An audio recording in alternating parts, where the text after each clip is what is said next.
Students, कैसे हैं आप सब। उम्मीद है अच्छे ही होंगे। तो हम अपना जो पहला चैप्टर है relation and function, class +2 maths, तो एक्सरसाइज 1.1 का फर्स्ट क्वेश्चन करेंगे। Determine whether each of the following relation are reflexive, symmetric and transitive. तो आपने मेरी पिछली वीडियो देखी होगी, तो उसके अंदर आपको सब समझ में आ गया होगा कि रिफ्लेक्सिव के अंदर क्या देखना है, सिमेट्री के अंदर क्या देखना है और ट्रांजिटिव के अंदर क्या देखना है। अगर आपने नहीं देखा तो आप डिस्क्रिप्शन के अंदर जो लिंक दिया होगा उसको अच्छे से पहले देखेंगे और फिर ही आप एक्सरसाइज 1.1 कर सकते हैं। तो फर्स्ट पार्ट है क्वेश्चन नंबर फर्स्ट का, relation R in set A. तो सेट ए दिया हुआ है हमें 1 2 3 अप टू 14, ठीक है, नेचुरल नंबर है हमारे पास। और आर हमें दिया हुआ है relation pair x y and 3x - y is equal to 0। तो हमें दिया हुआ है 3x - y is equal to 0। तो y की वैल्यू यहाँ से आ जाएगी 3x। तो हम क्या करेंगे, यहाँ पर पेयर बनाएंगे। पेयर कैसे बनाएंगे, आपको x की वैल्यू सेट A में से लेनी है और वो यहाँ पर रखते जाएंगे। जैसे कि हमने यहाँ से 1 लिया और रख दिया, तो 3 1 3। इसी तरह से 2 लिया 6। तो पहला जो पेयर है वो क्या बन गया, x हमने 1 रखा, y की वैल्यू 3, x हमने 2 रखा, y की वैल्यू 6। ऐसे ही आपने पेयर बनाते जाना है। और कब तक बनाते जाना है, जब तक आपका 14 आ जाए। मतलब 14 से बड़ा नहीं होना चाहिए, ना तो x और ना ही y, ये दोनों आपके 14 से बड़े नहीं होने चाहिए, मतलब लेस देन 15 होने चाहिए। तो इसको देखते हैं आगे। तो सॉल्यूशन की तरफ बढ़ चुके हैं हम। हमने 1 रखा तो y की वैल्यू 3, 2 रखा 6, 3 रखा 9, 4 रखा 12। तो ये हमारे पास रिलेशन R आ गया। अब R जो है नॉट रिफ्लेक्सिव, क्यों नहीं है रिफ्लेक्सिव, बता सकते हैं। देखें, रिफ्लेक्सिव में मैंने आपको बताया था कि आपके पेयर इस तरह से बनने चाहिए कि अगर आपके A के अंदर 1 है, 2 है, 3 है, तो 1 1 2 2 3 3 इस तरह से बनने चाहिए। लेकिन जो हमने पेयर बनाए हैं, यहाँ पर ना तो 1 1 बन रहा है, ना ही 2 2 बन रहा है और ना ही 3 3 बन रहा है। ये कोई भी जो है R को बिलोंग नहीं कर रहा, ठीक है ना। जो हमारा पेयर है ये 1 1 2 2 14, ये हमारे R में नहीं आ रहे, तो ये नॉट ए रिफ्लेक्सिव। आगे बढ़ते हैं सिमेट्री के लिए। सिमेट्री के लिए मैंने आपको बताया था कि जैसे 1 2 है तो 2 1 आपको नज़र आना चाहिए। ये सारी चीज़ें किस में देखनी है, आपने R के अंदर देखनी है। तो R में आपको 1 3 तो आ गया नज़र, लेकिन 3 1 नहीं है। 1 3 belong to R but 3 1 not belong to R। तो ये सिमेट्रिक भी नहीं है। बात आती है ट्रांजिटिव की। तो ट्रांजिटिव में क्या बताया था मैंने आपको कि जैसे 1 का पेयर है 3 के साथ, 3 का पेयर है 9 के साथ, तो 1 का किसके साथ होना चाहिए, 9 के साथ। तो यहाँ पर क्या आपको 1 का 9 के साथ पेयर नज़र आ रहा है आई में, R में। R में जो है 1 और 9 का पेयर नहीं नज़र आ रहा, तो ये ट्रांजिटिव भी नहीं है। तो हमने क्वेश्चन नंबर फर्स्ट का फर्स्ट पार्ट कंप्लीट कर लिया। ना तो ये रिफ्लेक्सिव है, ना ही सिमेट्रिक है और ना ही ट्रांजिटिव है। नंबर सेकंड में है, show that the relation R in this set R of the real number. तो आर जो है रियल नंबर है, रियल नंबर में कुछ भी आ सकता है, मतलब स्क्वायर रूट ऑफ -1 वो नहीं आएगा। तो आर जो दिया हुआ है आपको, क्या दिया हुआ है, ए बी का पेयर और a less than equal to B square. तो स्टेटमेंट में ही आंसर दे दिया इसने। कहते हैं कि ना तो ये रिफ्लेक्सिव है, ना ही ये सिमेट्रिक है और ना ही ये ट्रांजिटिव है। तो शो करना है और स्टेटमेंट में एक तरह से इसने आंसर दे दिया। तो देखें, सबसे पहले यहाँ पर जो पेयर ए बी है, a less than equal to B square. तो मैं क्या करता हूँ कि ये रियल नंबर है, तो मैंने 1/2 और 1/2 मैं ले लेता हूँ, ठीक है। मतलब आपने अपनी तरफ से कोई भी नंबर सपोज कर लेना है। जैसे मैंने रिफ्लेक्सिव के लिए क्या होता है, रिफ्लेक्सिव के लिए होता है कि 1 1 2 2 इस तरह के नंबर आप ले सकते हैं। लेकिन मैं अगर यहाँ पर 1 1 लेता हूँ तो 1 लेस देन 1 का स्केयर, 2 लेस देन 2 का स्केयर, तो ये क्या चीज़ें हैं, दोनों ट्रू हैं भाई। 1 का स्केयर तो 1 के इक्वल होगा, 2 का स्केयर 4 जो है वो 2 से ग्रेटर होगा, तो ये ट्रू है। लेकिन हमने क्या बताना है, हमें तो ये बताना है कि ये रिफ्लेक्सिव नहीं है। रिफ्लेक्सिव नहीं का मतलब ये जो टर्म आपको नज़र आएगी, ठीक है, रखने पर, वो आर को बिलोंग नहीं होना चाहिए। तो उसके लिए मैं क्या करता हूँ, क्योंकि अभी ये रियल नंबर है तो मैं रेशनल नंबर ले लेता हूँ, 1/2 1/2, ठीक है। तो 1/2 1/2 जैसे मैंने ले लिया भी, 1/2 1/2, तो क्या ये बिलोंग कर रहा है आर को, इस आर को बिलोंग कर रहा है। आप देखें कि मैं यहाँ पर रखता हूँ 1/2 लेस देन इक्वल टू 1/2 का स्केयर, तो 1/2 लेस देन इक्वल टू 1/4। क्या 1/4 1/2 से बड़ा होता है? नहीं होता, मतलब ये ट्रू नहीं है। अगर ये ट्रू नहीं है, इसका मतलब 1/2 1/2 आर को बिलोंग नहीं कर रहा। अगर नहीं कर रहा तो ये रिफ्लेक्सिव नहीं है। क्लियर है? आगे बढ़ते हैं इस क्वेश्चन में। तो हमने ये बता दिया आर इज़ नॉट रिफ्लेक्सिव। अब मैं क्या करता हूँ कि एक पेयर लेता हूँ 1,4। अब मैं सिमेट्रिक, क्योंकि सिमेट्रिक में क्या है कि मैं अगर 1,4 लेता हूँ तो मुझे आर के अंदर 4,1 भी नज़र आना चाहिए। हमारे पास था a less than equal to B square. अब मैं a की जगह अगर 4 रखता हूँ तो 4 जो है 1 से छोटा है, नहीं है ना, तो मतलब ये तो फॉल्स हो गया। मतलब जब मैं 1,4 लेता हूँ तब तो फॉलो कर रहा है आर को, लेकिन जब मैं 4,1 लेता हूँ तो ये आर को बिलोंग नहीं कर रहा, तो ये सिमेट्रिक भी नहीं है। आपने वैल्यू रख के देखनी है। तो आगे बढ़ते हैं।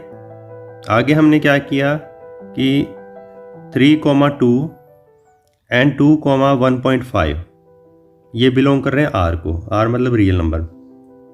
अब मैं वैल्यू रखता हूँ 3 लेस देन 2 का स्केयर 4, ठीक है। 2 लेस देन 1.5 का स्केयर 2.5, ठीक है। अब मैं इधर लेता हूँ 3 को और इधर लेता हूँ मैं 1.5 को, तो 3 ग्रेटर इक्वल टू 1.5 का स्केयर, ठीक है ना।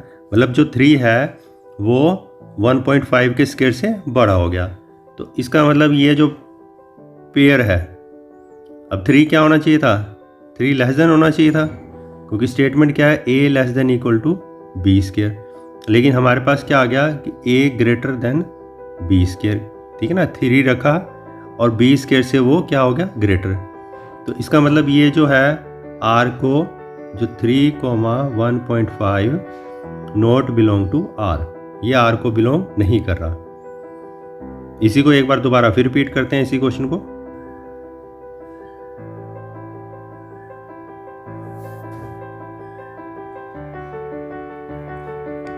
मैंने 3, 2 और 1.5 लिया, तो 3 लेस देन इक्वल टू 2 का स्केयर, ठीक है, ओके। पहला पेयर मैंने लिया 3,2, दूसरा ले रहा हूँ मैं 2,1.5, तो 2 लेस देन इक्वल टू 1.5 का स्केयर, तो ये आ गया 2.25, तो ये भी क्लियर हो गया। अब 3,2 2,1.5, तो अब मुझे क्या करना है कि जो 3 और 1.5 है ये भी आर को फॉलो करना चाहिए इन्हें भी, तो 3 लेस देन इक्वल टू 1.5 का स्केयर, तो 3 जो है वो तो 9 रहेगा, लेस देन इक्वल टू 1.5 का स्केयर क्या हो गया, 2.5। अब 2.5 3 से बड़ा नहीं होता, तो इसका मतलब ये नॉट बिलोंग टू आर, ठीक है ना। पहले पेयर बिलोंग टू आर थे, लेकिन ये तीसरा जो पेयर है ये नॉट बिलोंग टू आर, तो हम इसको कहेंगे कि ये ट्रांजिटिव नहीं है। क्वेश्चन नंबर 3 है, check whether the relation R defined as set A. ये सेट ए आपको दिया हुआ है और पेयर a, b रखना है और b जो है वो a+1 रहेगा। तो हम सबसे पहले r बना लेते हैं। कैसे, ए की जगह 1 रखा तो B2 आ गया, क्योंकि हमने +1 करते जाना है। 2 + 1 3, 3 + 1 4, 4 + 1 5, 5 + 1 6। तो ये हमारे पास आ गया। अब हमें कहता है कि क्या ये रिफ्लेक्सिव है, सिमेट्रिक है, ट्रांजिटिव है। अब रिफ्लेक्सिव के लिए क्या होगा, अब रिफ्लेक्सिव के लिए आपको 1 1 2 2 3 3 4 4 5 5 6 6 ये चीज़ चाहिए। अब ना तो इसमें 1 1 है, ना ही 2 2 है, ना ही 3 3 है, ना ही 4 4 5 5 6 6 कुछ भी नहीं है, तो ये रिफ्लेक्सिव नहीं है। अब सिमेट्री के लिए अगर आप 1,2 ले रहे हैं इसमें, तो 2,1 नज़र आना चाहिए। तो R में 2,1 नहीं है, तो 2,1 नॉट बिलोंग टू R। ठीक है, तो ये सिमेट्रिक नहीं है। तो तीसरा है हमारा ट्रांजिटिव। अब 1,2 इसके अंदर है, R में 2,3 भी है, तो 1,3 होना चाहिए। अब 1,3 जो है वो R के अंदर नहीं है, नॉट बिलोंग टू R, तो ये ट्रांजिटिव नहीं है। R is not transitive. तो तीनों में से कुछ भी नहीं है, ना ये रिफ्लेक्सिव है, ना ही सिमेट्रिक है, और ना ही ट्रांजिटिव है। तो आगे बढ़ते हैं नेक्स्ट क्वेश्चन की तरफ। Show that the relation R in R defined as, R आपको A, B, A <= B दिया हुआ है, और इसमें कहता है कि रिफ्लेक्सिव ट्रांजिटिव तो है लेकिन सिमेट्रिक नहीं है। तो ये चीज़ आपने बतानी है। तो सबसे पहले देखो A <= B, तो मतलब यानी कि A <= B, तो A B के इक्वल हो सकता है। ठीक है ना, तो मेरा A, B था, तो मैं इसको A, लिख सकता हूँ।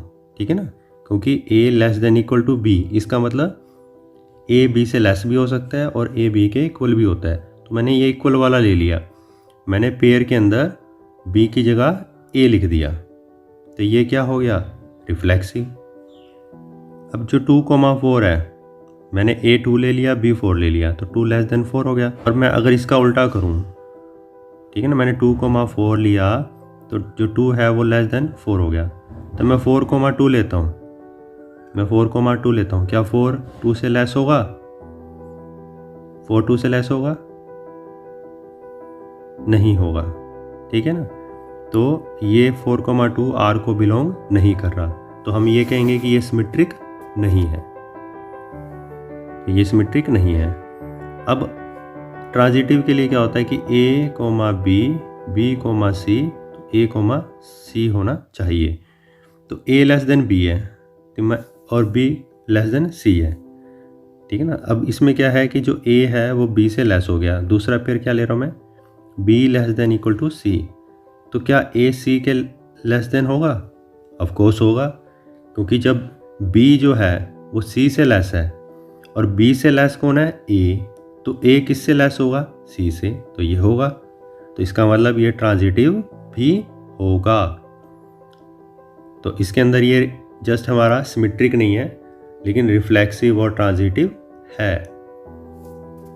फिफ्थ है, check whether the relation R A, B का पेयर है, A <= B3, तो ये बिल्कुल उसी क्वेश्चन की तरह होगा, A <= B² की तरह।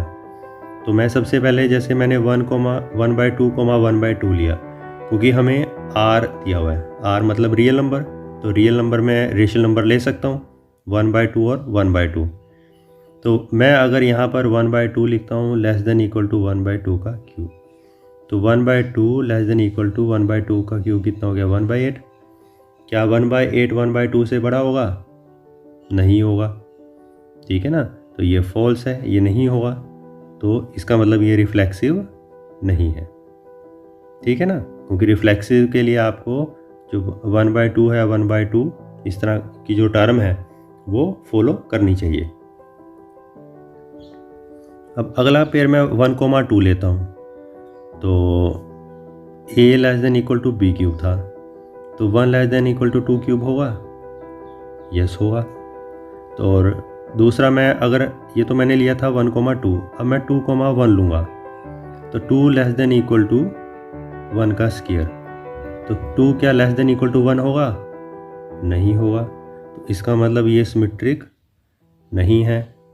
ठीक है, और ट्रांजिटिव के लिए मैं 3 नंबर ले रहा हूँ, 3/2 और 6/5। तो 3,3/2, तो पहला है 3,3/2, तो 3 क्या जो है लेस देन 3/2 का क्यूब होगा, ठीक है। दूसरा 3/2, 6/5 ये लिया मैंने, तो 3/2 लेस देन 6/5 का क्यूब, ये भी होगा। अब पहली टर्म 3 है और बाद वाली टर्म 6/5। अब इनका चेक करना है आपको, 3 लेस देन 6/5 का क्यूब,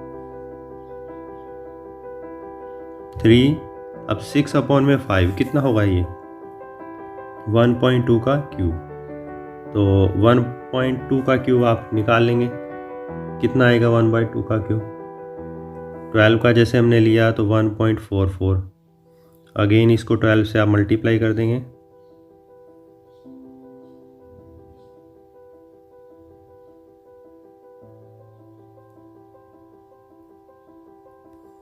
तो ये आ जाएगा 1.728। क्या 1.7283 से बड़ा होता है? नहीं होता, तो इसका मतलब ये ट्रांजिटिव नहीं है, ट्रांजिटिव की प्रॉपर्टी को फॉलो नहीं कर रहा। तो ये हो गया आपका क्वेश्चन कंप्लीट। आगे बढ़ते हैं। क्वेश्चन नंबर 6 में है, सेट ए दिया हुआ है आपको 1,2,3 और फिर हमें एक पेयर दे दिया 1,2, 2,1 is symmetric but neither reflexive nor transitive. तो देखें ए आपके पास है और एक आपको रिलेशन ये दे दिया आर। तो सबसे बात आती है रिफ्लेक्सिव की। रिफ्लेक्सिव के लिए क्या होता है कि आपको सेम नंबर नज़र आना चाहिए, जैसे 1, 1, 2, 2। अब इसमें क्या 1, 1, 2, 2 है? नहीं है, तो ये रिफ्लेक्सिव नहीं है। उसके बाद सिमेट्रिक की बात आती है। सिमेट्रिक में क्या होता है कि जैसे यहाँ पर 1, 2 है, तो क्या इसमें 2, 1 दिया हुआ है? देखो 1, 2 भी है और 2, 1 भी है, तो ये सिमेट्रिक है। अब थर्ड आती है बात ट्रांजिटिव की। अब 1,2 है इसके अंदर, 2,1 भी है, तो पहला 1 और आखिरी 1 ये भी होना चाहिए। तो देखो ट्रांजिटिव में क्या होता है कि अगर A, B है, B, C है, तो पहले वाला A और C भी होना चाहिए। अब इसमें क्या है कि 1,2 है, 2,1 है, तो पहले वाला 1 आखिरी वाला 1, क्या 1,1 है R के अंदर? तो 1,1 R के अंदर नहीं है, तो ये ट्रांजिटिव भी नहीं है। तो ये क्वेश्चन कंप्लीट हो गया। आगे बढ़ेंगे। आगे हम क्वेश्चन नंबर 16 पर पहुंच चुके हैं। ठीक है, बीच के कुछ क्वेश्चन हैं वो आपने खुद ट्राई करने हैं। तो इसके अंदर क्या है कि जो R है इसमें आपको नेचुरल नंबर का दिया हुआ है सेट। तो पेयर A, B है और A क्या है B-2, तो B की वैल्यू आपने ग्रेटर देन 6 रखनी है। तो ग्रेटर देन 6 का मतलब हो गया जैसे कि आप जो है 7, 8, 9, 10 सो, तो ये टर्म्स रखनी है। अब इसमें ऑप्शन दिया हुआ है, ऑप्शन एक्चुअल में MCQ क्वेश्चन है, कह रहा है choose the correct answer. A 2,4 belong to R, ऐसे B और C और D आपको दिया हुआ। तो पहले तो मैं जो देखता हूँ कि R जो है वो A, B है पेयर, और A की वैल्यू दी हुई है, A और B का रिलेशन दिया हुआ है और B ग्रेटर देन 6। तो क्योंकि B ग्रेटर देन 6 है, तो पहले पार्ट में जो B है वो कितना है 4, तो ये तो कैंसिल हो गया। अब दूसरे की बात करते हैं। दूसरे में A आपका 3 है, ठीक है, तो A जो है वो आपका क्या है 3, तो मैं A की जगह अगर 3 रखता हूँ और B-2, तो B की वैल्यू क्या आ गई 5, लेकिन स्टेटमेंट में क्या कहता है कि B की वैल्यू 6 से बड़ी होनी चाहिए, तो B ऑप्शन भी कैंसिल हो गया। फिर आता है 6,8, 6,8, तो मैं A 6 रखता हूँ, तो B की वैल्यू कितनी आ जाएगी 8 आ जाएगी। मतलब A की वैल्यू मैंने 6 रखी तो B की वैल्यू 8, तो ये बिल्कुल करेक्ट है। तो ये आंसर आपका आएगा C। तो हम D को भी एक बार चेक कर लेते हैं, कई बार 2 आंसर भी हो जाते हैं। तो A की वैल्यू 8 है, B-2, ठीक है, A की वैल्यू यहाँ पर 8 दी हुई है और B-2, तो A की वैल्यू ए 8 है, बी -2, तो बी की वैल्यू कितनी आ जाएगी 10। तो क्या यहाँ बी की वैल्यू 10 है? 7 दी हुई है। इसका मतलब ये ऑप्शन भी गलत है। तो इसका जो आंसर आएगा वो सी ऑप्शन आएगा। तो उम्मीद है आज आपको एक्सरसाइज 1.1 के क्वेश्चन समझ में आ गए होंगे। आपने क्या करना है कि आपको जो बेसिक टर्म है, मेरा एक तो पिछला जो लेक्चर था उसको बड़े ध्यान से देखना है, समझना है। अगर आपने उसको ध्यान से समझा तो आपको समझ में आ जाएगा कि रिफ्लेक्सिव, सिमेट्रिक, ठीक है ना, रिफ्लेक्सिव, सिमेट्रिक और ट्रांजिटिव क्या होता है। और ध्यान से समझेंगे तो बिल्कुल आपको हर एक जो पॉइंट है वो क्लियर हो जाएंगे और एक्सरसाइज भी बहुत इजी लगेगी आपको। तो खूब मेहनत करें, खूब पढ़ें, माता पिता का नाम रोशन करें और चैनल को सब्सक्राइब करना मत भूलें, क्योंकि वीडियो जो है वो आपको जल्दी से जल्दी मिलती जाएंगी। जय माता दी।